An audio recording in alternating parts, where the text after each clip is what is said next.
Chapter 7. Kosjem and the others were tense the whole trip. The trip went mostly without incident, though there was one particularly scary moment where the train ground to a halt and smoke poured out of one of the cars ahead of them. It turned out that someone had tried to cook in their car and lit the seat on fire. It was taken care of quickly, and they were back out on their way. They made their way to Elam and stepped out. After her boyfriend's death, Kosjem did not like to spend unnecessary time in the town. It was not a friendly place for serious Keigos supporters, and while she tended to think they were wrong about Keigos, she could not help but think it may not be safe for strong Gogoro supporters too. It was best to keep conversations apolitical. I would never fly my ships into Elam Paseravadi. Now I'm walking into one of them. I know it's not ideal, but at least there are some good restaurants. Just avoid places that have alcohol in general, Dintar said. I imagine alcohol and politics don't mix. Oh, they do, that's the problem. Could we not talk about that right now? Kosjem said. Oh, I'm so sorry, you're right, Dintar said. Elam was a busy port town. There were ships in the harbor and people moving things around all over town. Even though Gogoro was trying to put a halt on transportation, there were trucks all over the city. It was unclear exactly where they got their fuel, as fuel depots should not have supplied anyone who was not military or medical. Since you mentioned restaurants, I am hungry, Keigos said. As much as I hate to admit it, I am too. I'd prefer to get away from this place, but it's a long boat ride with an empty stomach, Kosjem said. Fine, let's stop, Keigos said. How about monge? Dintar said. Keigos and Kosjem stared. Monge was a dish with yeshe, the most important vegetable in traditional Vincan cuisine. It had a thick purple sauce and deer meat. It was also known to be an acquired taste. Dintar looked flustered. I love the stuff and it's really good for you. It has a lot of nutrients in it. Yeah, and it tastes like garbage, Keigos said. Shush, Kosjem said. You do realize that Keigos and I are both poor, right? My business doesn't make enough for me to get a lot of monge. Well, I mean, I can pay for it, Dintar said. Free garbage is still garbage, Keigos said. Will you just be quiet? Listen, we're happy you're willing to pay for a nice meal for us, but we should just go somewhere we can all eat something we like and all pay for it ourselves. Please, I insist. It's really good for your baby. Kosjem grabbed her stomach. That's a cheap tactic. Make me eat bad-tasting food to help the baby. Dintar's eyes dropped. I just wanted to give you two something special. Fine, Kosjem said and closed her eyes. Let's get some monge. They found a monge restaurant on a pier. It was not very full, but there were cooks in the kitchen and a host at the door. Bolikita pasuke, welcome guests. Would you like seating for 3? 2. I'm not going near this stuff, Keigos said. Kosjem hit him. 3, please. The host listened to them talk. I'm surprised you're eating together. This isn't some secret meeting of Keigos and Gogoro, is it? I don't smell any rat's blood on any of you, but, Rat's blood? What the hell does that mean? Keigos said. Gajel, rodent blood, is what people in Elam call mtehite. Now that you mention it, you sound like Keigos Hite, but you look like Gogoro, the host said. I'm Taldui. Now, if you don't mind, we'd like to get some terrible food for rich people and be back on our way out to Salhain, Kosjem said. Keigos laughed. Right this way, ma'am, the host said. They sat at a small table inside. I'm going to have facial surgery. I'm tired of being recognized as Gogoro. I love Taldui clan, but I don't like being associated with its current heads. Okay, Kosjem, you usually don't talk about that sort of thing with me, but remember that I am 100% Gogoro Hite, born and raised, and not in a place like Elam, but Pentok, as plain as you can get. Yes, and you've always understood me. If you keep pissing me off, I won't, Keigos said. Dintar talked to the waiter who walked up to the side of their table. Giver style, please. Of course, sir. The waiter walked away. What exactly is giver style? Like your own personal recipe? Dintar laughed. Our family used to be the cooks for all the official restaurants. The old king, Keigos, used to prefer our take on monge. It was a little bit meatier and, well, more palatable to the public, to be honest. Huh, Gagax said. They all ate when the monge arrived, even Gagax, who kept his face scrunched. He gagged a couple of times. Kosjem kept herself composed through the meal, however. It was at least slightly easier to handle than traditional monge. I think it's about time to take that long trip, Kosjem said after they had finished. They made their way to the dock. There was one major boat line that went into Keigos territory, the Jagos. It was a rickety old thing, but Kosjem was intimately familiar with it. It was at the center of her business. Gagax was stopped at the door. Do you have papers? Gagax looked at Kosjem. Kosjem shouted at the man. Sazapir pasukite! Pinsa komi! Ladak saza anokana! The man bowed and let Gagax on the boat. What was that about dock being something that lower-class people said? Shut up, she said and walked on board. People stared at Gagax. I told you this was going to be a bad idea. Not a lot of Gregorians have taken this trip lately. It's not my fault you guys have resources we need. Don't worry. It's just going to be stairs. The stairs did not stop. Gagax shifted nervously in his seat. There were a lot of whispers. A mother whispered to her child, who walked out of the lower deck. Sweat and rotting wood, Kosjem. Kosjem frowned. I guess some people may be a little suspicious of him. Maybe it's time you put that stick up your ass, Gagax. Gagax said, Excuse me? You know, you said we had sticks up our asses. Maybe time for something along those lines. Gagax straightened up. This is really uncomfortable. They sat in silence until the ship arrived at dock. Salheim, my home. Maybe you can catch the second part of the showcase, if you have the money. But I guess it's going to be booked. That is absolutely not why I'm here, Gagax said.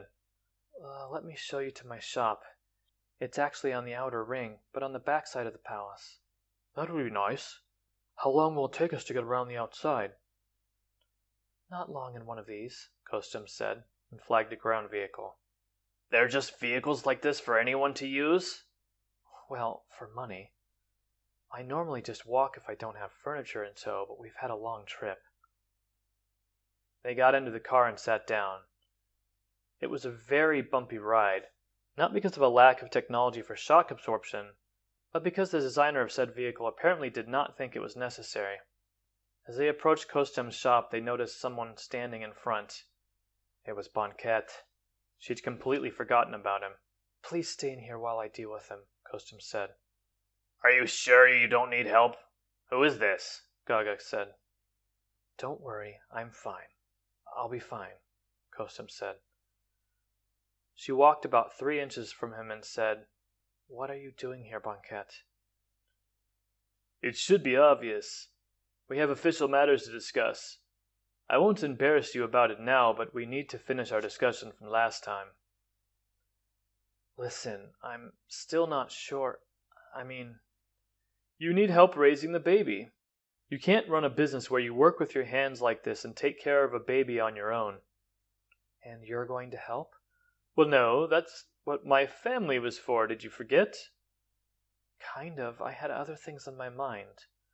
Other things besides your impending child? Yes, actually. Listen, I need to show a friend and a client around. Then we'll talk, all right? She put her hand on his shoulder, trying to lead him away from her shop. I'll wait at the Sweet Stew restaurant until you finish the tour. I really believe this can't wait. Fine. I'll talk to you afterward, I promise. Banquet walked to the Sweet Stew restaurant. Kostem slouched. You're back in Salheim, Kosjem. May not want to slouch like that. Gagax said and smiled. Who was that guy? It's a long story. Not too long, but it should have been much longer. This is too short. Gagax narrowed his eyes. Is he a suitor? A suitor? Really? That's the first thing your brain goes to. Well, is he or isn't he? Maybe. Dintar stepped out of the car. So you may have someone to help you with the baby after all. That's wonderful news. What kind of man is he? He doesn't want to raise my baby. He wants his family to raise my baby so he can wander around and fight. He's treating the whole thing like a business transaction. Well, in a lot of ways it is. Each of you trades freedoms for benefits, and you become the other's property in a way, Keigos said. Ew, that's a terrible way of looking at marriage. What do you know anyway? I was married once. I wouldn't be so crass, but he's not completely wrong, Kosjem. You do have to give up freedom. But if you love the person, it's usually worth it. In this scenario, it's your new baby you love and give things up for. That's the price of bringing a new life into the world. Well, I have an extra room in an apartment above my shop, if you two want to stay overnight. I mean, you should think more carefully about this. If his family can help you take care of your child, it'll take a lot of the burden off of you. She remembered why she talked to him in the first place. If they knew her original goal had nothing to do with her child, but was instead focused on children's plays, they really would not be able to take her seriously. She had to look at it as a matter of getting help for her child. Everything else would have to be secondary. I still want some time to think, Kosjem said. It's your choice. I mean, especially with something so important. The first thing to come along shouldn't automatically be considered the right choice. Well, no, but she may not get another offer. Men want to raise their own families. Not many want to raise someone else's, Dintar said. I know that. I know all of that. She began, but she crouched down and began to cry. I just can't betray his memory that way. Keigos walked to her and patted her on the head. Why don't you show us around your shop? I could stay the night. I've skipped out on pilot duty before. They'll just assume I got drunk, and they're fine with it as long as I never drink on the job. She sniffed and said, Thanks. So, no drinking the rest of the trip? Definitely not. They walked inside her shop, and her workers called out, Miss Bishish! She greeted each of them. Hello, hello! How have you guys been? I was so worried, Miss Bishish. I was afraid you'd gotten caught up in some fighting in Gogora. It was just some rioters. We made it out fine. A riot? No! There's violence all over Gogora right now, especially against Keigos. You got caught in a riot. You could have been killed. What have you heard from Gogora anyhow? Attacks on the train, assassinations, and even the spearheads have been taken out. The what? The spearheads! They can control the weather and water systems and can burn you alive and... Okay, you're getting past standard paranoia and into straight delusion. It's true! It's a well-established part of history. There were 5 of them. There used to be one that did everything, but they split the rules across 5 of them. They're color-coded. Sapphire, emerald, ruby, topaz, obsidian. Obsidian isn't a gem, Kosjem said, getting irritated. It's obsidian. They're all in Gogora's territory, too. I think people heard that Gogora has a lot of resources and somehow it morphed into people believing he had magic spears. Please tell me you didn't all just sit there worrying about me the whole time. No, we did all the preparations. We're ready to go into full production tonight if we need to. Not tonight. Take a rest, because after I take my friends here to the docks tomorrow morning, we have a lot of work to do. This is a nice piece, Dintar said. Oh yeah, another inspired by history piece. This chair is based on King Telgos' chair, the last time all Vinkans were united. That's a lovely sentiment. I always thought so. It never did well here, though. I guess people think I'm longing for a time before Keigos was the king. I like things here enough, though. I just wouldn't mind a united Vinka again. Well, you were never around for that. Neither was I, for that matter. No one was. That was a very long time ago, Dintar said. Yeah, I get that. I just think it's a beautiful idea. Pretty sure the other Vinkans that aren't on Keigos Rock are going to be very different from us. Well, what makes you say that? Well, they have different histories and different struggles and different interactions than we did. Even between Keigos and Gogora there seems to be a world of difference. Between Keigos Rock and Umtronkos Roin, though? Or Keigos Rock and Zilroin? What are Umtronkos Roin and Zilroin? You're kidding, right? Keigos said. Dintar just stared. Keigos pointed to the sky. 2 stars, a blue one and a red one. That blue one's Zilroin. The red one there's Umtronkos Roin. Telgos actually settled on Zilroin. He got his pick because he was king. This was the third choice. This was the place for the people who really wanted to conquer nature. I take it Tronkos got the other one? Yep. Some of his clan ended up here, of course. Just like we have Telgo's clan here, though only lesser families like Aristocles. They become the de facto head family, but they kept that dumb Mtehite name. Aristocles is an Mtehite name? Yeah? Did you really think it sounded Vincan? It was obvious once she thought about it. Of course that's not a Vincan name. Why did they change their names? Are they Mtehite now? No, it's just old Keigos Elenofosh became really good friends with one. They called him that and he liked it, so he changed his branch of the family and they never changed back. They should have been proud of who they were. Oh, they're not greater families, it doesn't really matter. They could call themselves whatever they want, as long as we know which clan they're in. That's true. It's not like the change from Taldui to Gogora. That was just wrong. Well, I think he had his reasons for doing it. I sure don't know what they were. Well, I actually don't have much for anyone to eat here. Nothing, more like, because I didn't stock up. There was that sweet stew place. I think we should go somewhere else, Dintar. She can go there by herself. You sure you don't want us there? Dintar said. I'm completely certain of that. I'll be fine. It'll be locals there. They should recognize me. They'll step up if anything goes wrong. All right. Let's meet up again in an hour and a half. Sounds like a plan, Kosjem said, a weak smile on her face. Kosjem watched as they walked toward a fried vegetable restaurant. She took a deep breath and walked toward the sweet stew restaurant. The door had bells on it. That's a Tay tradition. Welcome. Will you be eating alone or? She's meeting me, actually. There he was. The man who defeated the king's brother in a duel on stage. The man who wanted to push her child onto his family so he could wander the world and fight. I think you should meet my family. What are you? Not yet, I mean... Calm down, not that way. I should arrange for a meeting that's more casual. No discussion of our hypothetical relationship. Fake hypothetical relationship. Yes, that one.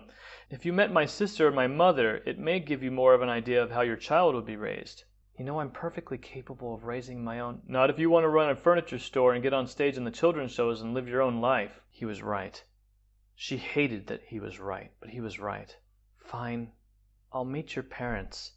And if they ask me about my baby or boyfriend... Tell them your boyfriend travels a lot. This is insane.